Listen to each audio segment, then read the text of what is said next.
सलाम Pakistan 24 news HD से मैं हूँ आमिना असलम और मैं हूँ हुदा शाह। हमें YouTube पर लाइव भी देख सकते हैं youtube.com/24 न्यूज HD। सबसे पहले आपको बताएं, नेशनल कमांड एंड ऑपरेशन के नए आदाद-ओ-शुमार के मुताबिक गुज़िश्ता 24 घंटों में कोरोना से 46 अफराद जवाब हो गए। एक रोज में 2338 अफराद में कोरोना की तशखीस हुई है, जबकि मुल्क में कोरोना के बायस 13,476 अमवात भी हो चुकी हैं। कोरोना से सेहतयाब होने वालों की तादाद 5,69,296 हो गई है। NCOC के मुताबिक सिंध में 2,60,959, जबकि पंजाब में 1,83,815 केसेस, खैबर पख्तूनख्वा में 75,357, बलोचिस्तान में 19,188 केसेस रिपोर्ट हुए हैं। तो आपको बता रहे हैं, नेशनल कमांड एंड ऑपरेशन के नए अदाद-ओ-शुमार के मुताबिक गुज़श्ता 24 घंटों में कोरोना से 46 अफराद जाँ बहक हो गए हैं। एक रोज में 2338 अफराद में कोरोना की तशखीस भी हुई है। मुल्क में कोरोना के बायस 13,476 अमवात अब तक हो चुकी हैं और कोरोना से सेहतयाब होने वालों की तादाद 5,69,296 हो गई है। NCOC के मुताबिक सिंध में 2,60,959, पंजाब में 1,83,815, खैबर पख्तूनख्वा में 75,357 और बलोचिस्तान में 19,188 केसेस रिपोर्ट हो चुके हैं और 24 घंटों के दौरान तकरीबन 46 अफराद जो हैं वो जाँ बहक भी हो गए हैं। तीसरी लहर जो है वो कोरोना की आ चुकी है और पाकिस्तान में भी दाखिल हो गई है और इसी हवाले से मुल्क भर की मार्केट, स्कूल्स, यूनिवर्सिटीज़ और जितने भी कारोबारी मराकज़ हैं उनको भी बंद करने के ऑर्डर्स जारी कर दिए गए हैं। और अगर सिंध की बात की जाए तो वहाँ पे 2,60,959 केसेस सामने आ चुके हैं। पंजाब की बात की जाए तो 1,83,815 केसेस अब तक रिपोर्ट हुए हैं। खैबर पख्तूनख्वा से 75,357 और बलोचिस्तान से 19,188 केसेस ऐसे हैं जो कि रिपोर्ट हुए हैं। इस्लामाबाद में 47,365, गिलगित बल्तिस्तान में 4,960 केसेस रिपोर्ट हुए हैं।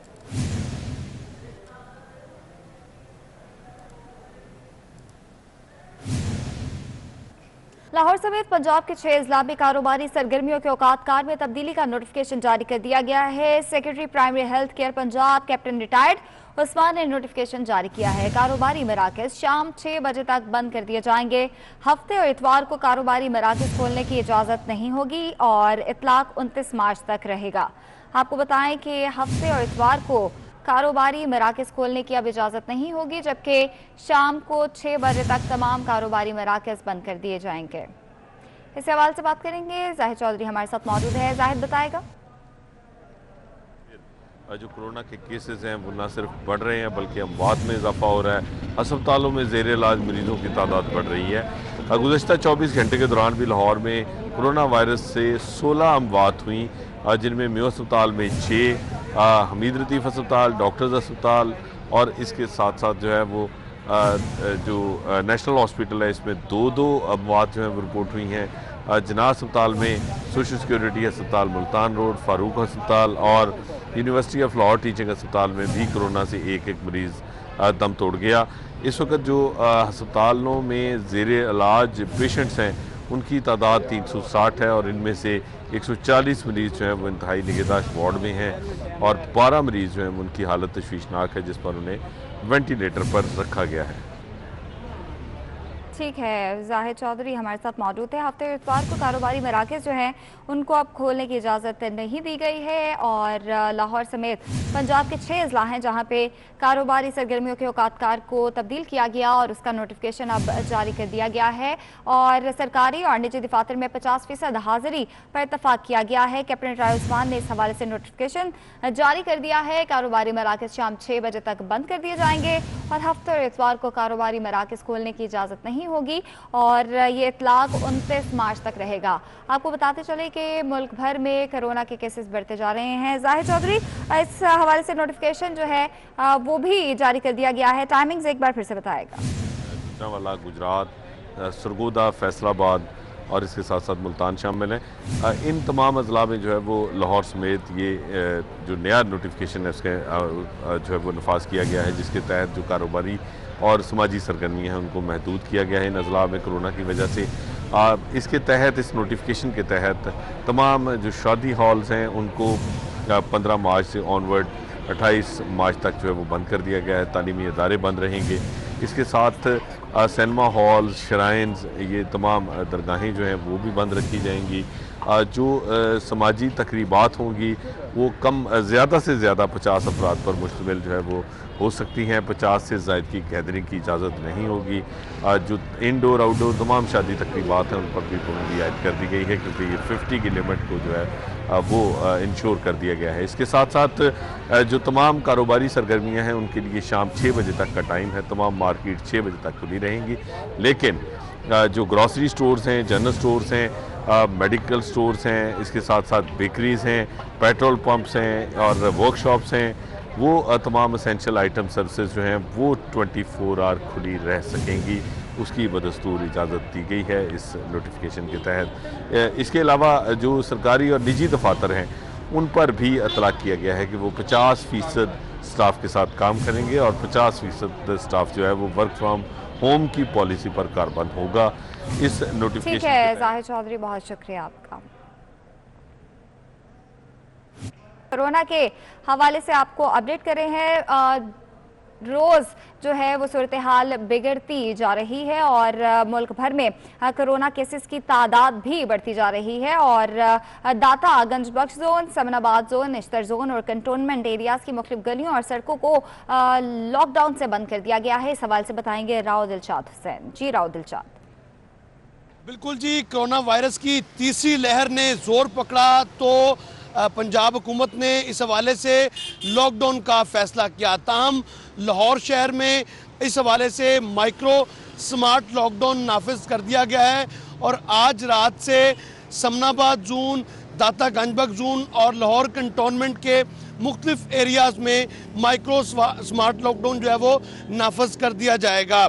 जो तफसीलात हमारे पास आई हैं उसके मुताबिक अगर बात की जाए तो दाता गंजबख्श जोन के मुख्तलिफ एरियाज़ इसमें शामिल हैं, जबकि जो दाता गंजबख्श जोन के एरियाज़ हैं उनमें अगर बात की जाए तो मुख्तलिफ इलाकों में माइक्रो स्मार्ट लॉकडाउन लगाया गया है, जिनमें मोनी रोड का इलाका शामिल है, मदनी कॉलोनी शामिल है, इसी तरह से ग्वाल मंडी और नश्तर जोन का इलाका शामिल है, इसी तरह से गली नंबर 4 सेक्टर B अस्करी 10 शामिल है, गली नंबर 11 अस्करी 10 की शामिल है। इसी तरह से इंजीनियरिंग टाउन में माइक्रो स्मार्ट लॉकडाउन जो है वो लगेगा। समनाबाद में हाउस नंबर 130 मोहम्मदी गली तोहीद पार्क में माइक्रो स्मार्ट लॉकडाउन लगेगा। इसी तरह से हाउस नंबर 170 से 190 तक गुलशन ब्लॉक अल्लामा इकबाल टाउन, इसी तरह से हाउस नंबर 50 से 70 तक रज़ा ब्लॉक में जो माइक्रो स्मार्ट लॉकडाउन है वो लगाया जाएगा। इसी तरह से शालीमार टाउन के अगर इलाकों की बात की जाए तो गली नंबर 32 नवाब कॉलोनी शामिल है, बिस्मिल्लाह हाउसिंग सोसाइटी की मुख्तलिफ गलियाँ शामिल हैं, इसी तरह से वापटा ऑफिसर कॉलोनी है जिसमें माइक्रो स्मार्ट लॉकडाउन जो है वो लगाया जाएगा। तो यूँ शहर के मुख्तलिफ इलाकों में आज रात 12 बजे से माइक्रो स्मार्ट लॉकडाउन जो है वो नाफिज कर दिया जाएगा।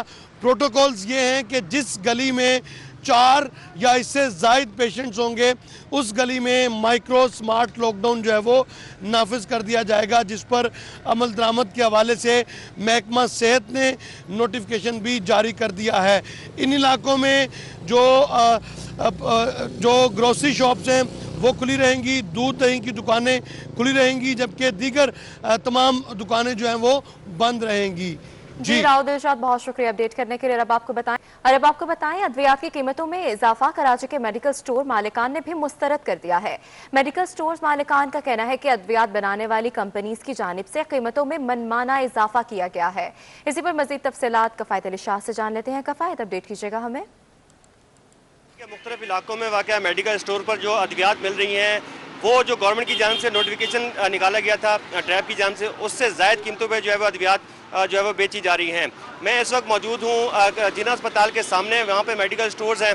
यहाँ पर मैंने मालूम किया तो यहाँ पर जो है जितनी जान बचाने वाली अद्वियात हैं उनकी कीमतों में तकरीबन 15 से 40% जो है वो इजाफा कर दिया गया है और ये इजाफा जो है वो अद्विया साज कंपनियों की जानिब से किया गया है। यहाँ पर जो है वो जो मेडिकल स्टोर के दुकानदार हैं इनसे बात करते हैं कि किस किस तरह की जो है वो अद्वियात की कीमतें बढ़ाई गई हैं और कितनी बढ़ाई गई हैं। जिना अस्पताल गरीबों का अस्पताल है, यहाँ पे गरीब लोग ज़्यादा आते हैं और ख़ास तौर पे जो वही मेडिसिन महंगी हुई है जो ब्लड प्रेशर, शुगर और मैदे के जो इस्तेमाल में आती है, आप एक इंसुलिन ले लें, इंसुलिन आज से तकरीबन 1 साल के अंदर अंदर 645 रुपये की, आज उसकी कीमत 985 रुपये है। इसी तरह लेंसिड इंजेक्शन आता है शुगर का, वो भी इसी तरह 800 रुपये का था, आज 1200 से 1300 रुपये आए। बहरहाल कोई गरीब का कोई हाल नहीं है, हर चीज़ पर अपने मनमाने रेट। ये जो कीमतें बढ़ाई गई हैं आपके ख्याल में ये किसकी तरफ से बढ़ाई गई हैं? क्योंकि ड्रैब की जान से तो कीमतों में इजाफे का नोटिफिकेशन नहीं हुआ, तो ये किसकी तरफ से बढ़ाई गई हैं? सर हम तो हैं दुकानदार, हमें तो कंपनियों से माल आता है, जो माल आता है बिल के ऊपर बड़े हुए रेट आते हैं, हमें तो वही कीमत मिलनी है, 15% डिस्काउंट जो कंपनी देती है वही देती है। और ये जो इनमें कीमतें हैं, जो जान बचाने वाली अद्वियात की कीमतें हैं, वो भी जो है वो बढ़ा दी गई हैं।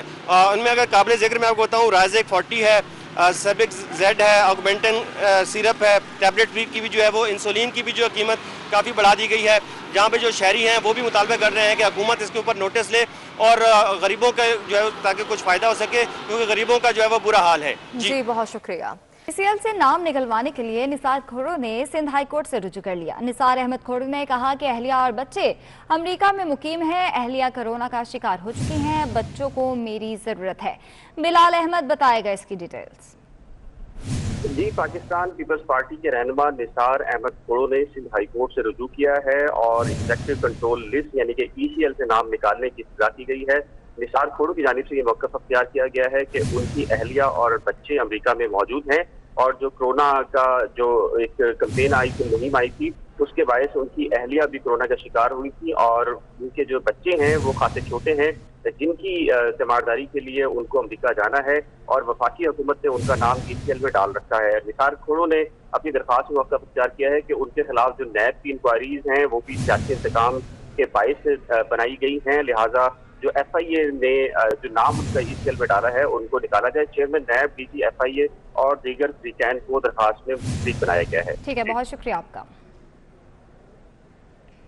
और अभी वक्त हुआ एक ब्रेक का, हमारे साथ रहिए। सेक्रेटरी सेनेट कासिम समद की सेनेटर्स को वोट का तरीका समझाते हुए की एक तहलका खेज वीडियो सामने आ गई है। वीडियो में देखा जा सकता है कि कासिम समद बारहा दरियाफ्त करने पर सेनेटर्स को वाज़े अल्फाज में कह रहे हैं कि खाने में कहीं भी मोहर लगाई जा सकती है।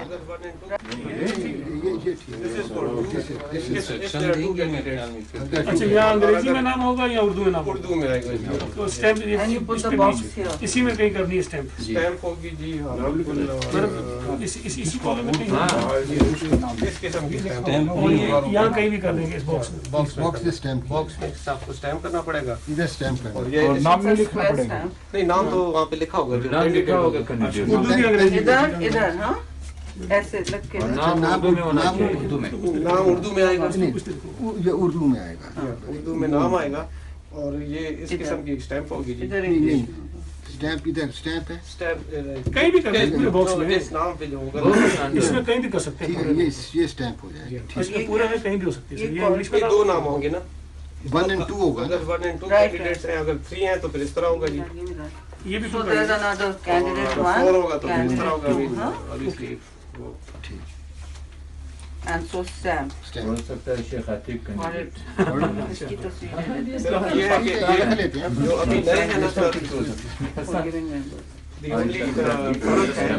यही चीज है। लेकिन हमने अभी चेयरमैन का जिस तरह फॉर्म है, चेयरमैन के लिए ग्रीन होगा और उनके लिए पिंक होगा, same thing but in colour, that's the only change. और वहाँ आपका स्टाफ कितना बैठेगा जो ये एक बैलेट पेपर देगा, एक सिग्नेचर्स देंगे? इसी तरह 3 हम बैठेंगे, मैं बैठूंगा, ये हमारे पोलिंग एजेंट्स का presiding officer. Chairman Peoples Party Bilawal Bhutto Zardari कहते हैं कि चेयरमैन सेनेट का इलेक्शन चुराया गया। 7 वोट कानून के मुताबिक दुरुस्त कास्ट किए। प्रिजाइडिंग ऑफिसर ने गैर कानूनी तौर पर फैसला सुनाया। अदालत में चैलेंज करेंगे, उम्मीद है फैसला हमारे हक में आएगा। बिलावल भुट्टो ने कहा कि हमने सिर्फ इमरान खान को नहीं, उसके सहूलतकारों को भी चैलेंज किया। हुकूमत और इस निज़ाम को दुनिया के सामने बेनकाब कर दिया। गिलानी साहब की चेयरमैन की इलेक्शन की बात है, वहां भी जो प्रिजाइडिंग ऑफिसर साहब था, हुकूमत का इत्तेहादी है, उनका बायस और उनका बायस इलीगल डिसीजन भी आपके सामने है। 7 votes for the chairman of the Senate of Pakistan were cast in favor of Yusuf Raza Gilani. Those votes were cast properly, legally. ये 60 वोट्स नाजायज तरीके से रिजेक्ट हुए हैं। अगर आप इस वोट्स को गिनते हैं तो फिर गिलानी साहब इलेक्शन जीत चुका है और चेयरमैन सेनेट ऑफ पाकिस्तान बन चुका है। हमने ये फैसला किया है कि ये गैर कानूनी, गैर आईनी, इलीगल डिसीजन को हम अदालत में चैलेंज करेंगे। हम अदालत में चैलेंज करेंगे और इस नाइंसाफी को इंशाअल्लाह ताला दुरुस्त करेंगे। मज़ीद खबरें भी शामिल करेंगे एक ब्रेक के बाद। हमारे साथ रहिए। ब्रेक के बाद आपको बताएं, चेयरमैन सेनेट के इलेक्शन के हवाले से आपको अपडेट कर रहे हैं। पीटीएम में शामिल जमातें मुत्तहिद नजर आई। मुस्लिम लीग नून के अरकान को तोड़ने की बातें भी महज दावे साबित हुए। यूसुफ रज़ा गिलानी को सेनेट में अपोजिशन अरकान की मौजूदा तादाद के मुताबिक वोट पड़े। यूसुफ रज़ा गिलानी के नाम के ऊपर मोहर लगाने वाले मेंबर्स खुद ही सामने आ गए। 7 अफराद ने बयान हलफी भी जमा करवा दिया, जिसके मुताबिक इस अमल में कोई बदनीयती शामिल नहीं थी। इन 7 अफराद ने माफ कीजिएगा, इलेक्शन के अमले से वोटिंग का तरीका पूछा। अमले ने उन्हें बताया कि डिब्बे में नाम पर स्टैंप लगाने हैं। इसी हवाले से बात करेंगे। हमारे साथ हमारे सीनियर तज्जियाकार नवीद चौधरी साहब और सलीम बुखारी साहब हमारे साथ मौजूद हैं। सलीम बुखारी साहब, आपकी जानिब सबसे पहले बढ़ूंगी। वो जो इस वोटिंग के अमल से पहले बातें की जा रही थी कि मुस्लिम लीग नून के हवाले से स्पेशली कि जो उसके अफराद हैं तोड़ा जाएगा, और मरियम नवाज ने भी और उनके जो रहनुमा थे कई बयानात सामने भी आए कि उनको कॉल्स की जा रही हैं कि वोट जो है वो यूसुफ रज़ा गिलानी को नहीं डालें। लेकिन कल जब वोटिंग हुई और जितनी तादाद आइडिया लगाया गया था उतनी तादाद में यूसुफ रज़ा गिलानी को वोट्स पड़े हैं। देखिए, ये सूरत हाल दिलचस्प भी है, तकलीफ दे भी है, हैरान कुन भी है। जिस तरीके से भी कल का इलेक्शन हुआ है और जिस तरीके से 7 वोट मुस्तरद किए गए हैं, बावजूद इसके जो सेक्रेटरी सेनेट ने जो हिदायत जारी की थी उसमें यह था कि नाम वाले खाने में मोहर लगानी है, किस कोने में लगनी है, किस जगह लगनी है, कितने इंच कितने सेंटीमीटर इधर उधर लगनी है, ये इसका कोई जिक्र नहीं है उसमें। लिहाजा नाम के खाने में अगर मोहर लग गई है तो बुनियादी तौर पर तो बैलेट जो है वो एक्सेप्ट हो जाना चाहिए था। लेकिन मुझे बदनीति की बात जो की जा रही थी कि शायद कुछ लोग बिक गए हैं या किसी ने जमीर का सौदा कर दिया है या जमीर हुसैन जा किया है, वो इसलिए नहीं हुआ है कि अभी वो 7 के 7 लोग जो हैं उन्होंने बयान हल्फी जमा करा दिया है और वो पब्लिक पोजीशन ले रहे हैं कि हमें तो जिस तरह से कहा गया था, बताया गया था, जिस तरह से हदायत की गई थी, हमने वोट उसी तरह से किया है। देखिए, अगर कोई बदनीति होती तो वो पब्लिक पोजीशन कभी नहीं लेते। इल्जाम लगते रहते, पहले भी माजी में लगते रहे हैं इल्जाम। तो मेरे ख्याल से इस मामले को देखने की बात है। अदालत में तो वो जा ही रहे हैं बहरहाल पीडीएम वाले इसको चैलेंज करने के लिए। लेकिन मेरा ख्याल है इलेक्शन कमीशन का यहाँ बहुत बड़ा रोल है और सेनेट का सेक्रेटरीट का जो जिन्होंने हदायतनामा वो जारी किया है, जो लिखा हुआ है 7 वोट के बैलेट के, उस पर तो वाज़ेह तौर पर यह है कि जहाँ नाम है उस खाने में मोहर लगा दें, कहीं कोई जगह का तयन नहीं है। तो अब ये सूरत दिलचस्प है, देखते हैं इसमें कोर्ट को ये फैसला करती है या फिर सेनेट के अंदर जो कमेटी बनाई गई है या जो भी कमेटी बनेगी अब, या जो भी जिस तरीके से भी इसको देखा जाएगा, मेरे ख्याल से इसके अंदर इंटेंशन देखना बहुत जरूरी है कि वोट देने वाले ने वोट दिया किसको है। वो गलत मोहर लग गई, या तो बॉक्स के बाहर होती मोहर तो फिर तो जरिए इसको यानी चैलेंज किया जा सकता था। लेकिन अगर खाने के अंदर ही मोहर है, नाम पर लग गई है, तो मेरे ख्याल से इस वोट को इस तरह से मुस्तरद नहीं होना चाहिए था। थोड़ी देर के लिए इलेक्शन रोका जा सकता था, लेकिन बहुत सारे ऑप्शन मौजूद थे। लेकिन चूंकि वो जो प्रिजाइडिंग ऑफिसर था उसने वो वोट मुस्तरद कर दिए, तो नतीजा जो है वो अनाउंस हो गया और वो जिलानी साहब सेनेट के चेयरमैन बन गए हैं। जी जी, सलीम बुखारी साहब हमारे साथ मौजूद रहेगा, नवीद चौधरी साहब भी हमारे साथ हैं और इसी हवाले से भी नवीद चौधरी साहब से भी बात करूंगी कि सर पीडीएम मुत्तहिद नजर आई और पीडीएम को तोड़ने की बार बार कई बार और बहुत ज्यादा कोशिश की गई है, और जो वोट भी मुस्तरद हुए हैं उसमें पीडीएम के अरकान की बदनीयती तो शामिल नजर नहीं आई, लेकिन शायद जिन्होंने वोट गिने और मुस्तरद किए शायद उनकी बदनीयती शामिल थी। बहुत शुक्रिया।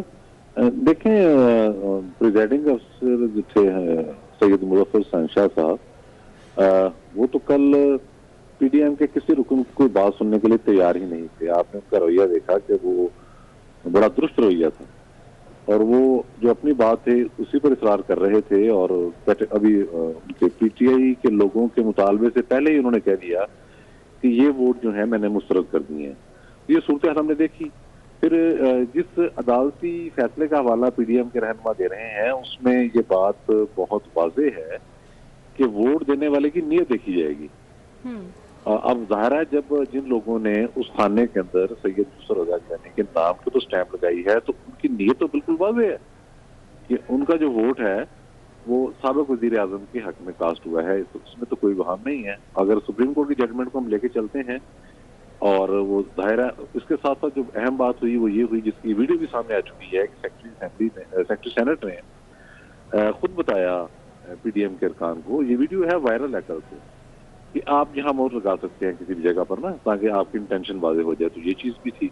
तो ये बड़े हैरान कुन था कि वो सैयद मुज़फ़्फ़र शहंशाह साहब ने कल जो प्रिजाइडिंग अफसर साहब थे उन्होंने उनका ताल्लुक जीडीए से है, फंक्शनल लीग से है, हुकूमत की तादी जमात के रुकन है, सीनियर पॉलिटिशियन है। तो उनसे तो नहीं थी कि उनका रवैया वो इख्तियार करेंगे। बात को नरमी से सुनते और उसके कई पहलू होते हैं और कानूनदान भी हैं। वो सबसे बड़ी बात यह है कि बड़े मजे हुए वकील भी हैं वो सीनियर। तो उनको ये चाहिए था कि मामले को थोड़ा सा तसल्ली के साथ देखते और इस पर मजीद गौर फिक्र किया जाता है। ये कोई आसान चीज़ तो नहीं होती, लेकिन उन्होंने कल ये बात ही नहीं सुनी। लेकिन ये अमर भी खुश आइंद है कि ये जो कोशिशें थी हुकूमती हल्कों की कि पीडीएम के अंदर इख्तलाफात पैदा किए जाएं और ये तासुर दिया जाए कि लोग तकसीम हो गए हैं और एक दूसरे के खिलाफ हैं, तो उसकी भी नफी हो गई इस हवाले से। बयान हल्फी आना बहुत बड़ी डेवलपमेंट है। तो इससे तो उन लोगों ने बिल्कुल अपना जो है अपने आप को वाजे करते हुए अपने आप को सामने ले आए हैं और ये मैं समझता हूँ कि जमहूरी वाले से बहरहाल खुश है एकदम। ठीक है, सलीम बुखारी साहब आपसे पूछना चाहूंगी कि इन हाउस जो है वो जो भी एक्टिविटी, ठीक है, सलीम बुखारी साहब हमारे साथ मौजूद थे और नवीद चौधरी साहब हमारे साथ मौजूद थे, बहुत शुक्रिया आपका। चेयरमैन और डिप्टी चेयरमैन सेनेट के इलेक्शन में शिकस्त, पीडीएम के 3 बड़ों ने सर जोड़ लिया। मौलाना फजल रहमान, नवाज शरीफ और आसिफ अली जरदारी में टेलीफोनिक राब्ता हुआ है। तीनों का शिकस्त की वजूहात तक पहुंचने का अज़्म किया गया है। अवैस कियानी हमारे साथ मौजूद हैं। अवैस बताइएगा, तीनों जो सरबराहान हैं उनके दरमियान टेलीफोनिक राब्ता हुआ है? जी बिल्कुल, जो हमारी पीडीएम की जो क़यादत है उससे जो हमारा रब्ता हुआ है उनके मुताबिक मौलाना फजल रहमान, नवाज शरीफ, आसिफ जरदारी में जो टेलीफोनिक रब्ता हुआ है उनमें तीनों का जो शिकस्त की वजूहात तक पहुंचने का जो है वो अज़म का इज़हार किया गया है। लॉन्ग मार्च की तैयारियां और पीडीएम के मुस्तकबिल पर तबादला ख्याल हुआ है और उसमें आसिफ अली जरदारी की तरफ से हमारे ज़राए के मुताबिक एक बड़ा मुतालबा आया है कि अगर हमारे अरकान ने जानबूझकर वोट प्राप्त किए हैं तो इनके खिलाफ कार्रवाई होनी चाहिए। लीगी जो कायद हैं उनका भी जो है एक इल्ज़ाम आया है एस्टेब्लिशमेंट पे हमारे ज़राए के मुताबिक। लेकिन साथ ही साथ जो नून लीग की क़यादत है उनका कहना है कि इन अरकान का फोन डेटा चेक किया जाए जिनको नामालूम नंबरों से कॉल्स आई हैं या वो हुकूमती शख्सियात या उम्मीदवार से मिले हैं। सादिक संजानी से जो करीबी ताल्लुक रखने वाले जो अपोजिशन अरकान हैं उनको भी चेक किया जाना चाहिए। इस पर तीनों का जो है वो इत्तेफाक सामने आया है हमारे ज़राए के मुताबिक। और जो सरबला इजलास हो रहा है पीडीएम का उसमें मशकूक सेनेटर्स का मामला भी ज़ेर गौर जो है वो आएगा। और एक इलेक्शन में अगर वोट मुस्तरद होता है तो दूसरे में हुकूमती डिप्टी चेयरमैन को वो सब वोट जो है वो मिल गए हैं। मौलाना फजल रहमान का ये तशवीश का इज़हार उन्होंने किया है और 8 में से 5 सेनेटर्स का ताल्लुक एक बड़ी जमात और 3 का छोटी जमातों से है हमारे ज़राए के मुताबिक। और ये तमाम तर मामला जो है वो आगे जो है। शुक्रिया आपका। नैब लाहौर ने मुस्लिम लीग नून की रहनुमा मरीम नवाज की दरख्वास्त जमानत खारिज करने के लिए हाई कोर्ट से रुजू कर लिया है। प्रोसिक्यूटर जनरल नैब की वसातत से दरख्वास्त दायर की गई है। दरख्वास्त में मौक़िफ़ इख्तियार किया गया है कि मरीम नवाज अपनी जमानत का नाजायज़ फ़ायदा उठा रही हैं।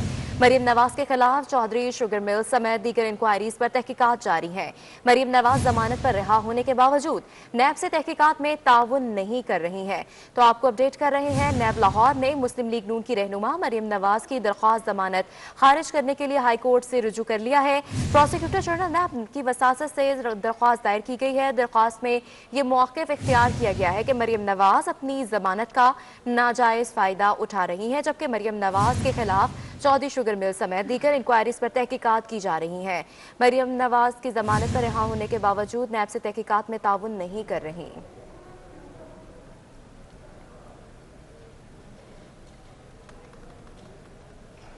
बुलेटिन आपने मुलाहिजा किया। न्यूज़ स्टूडियो से फिल वक्त इतना ही। हमारे साथ रहिएगा। 24 न्यूज़।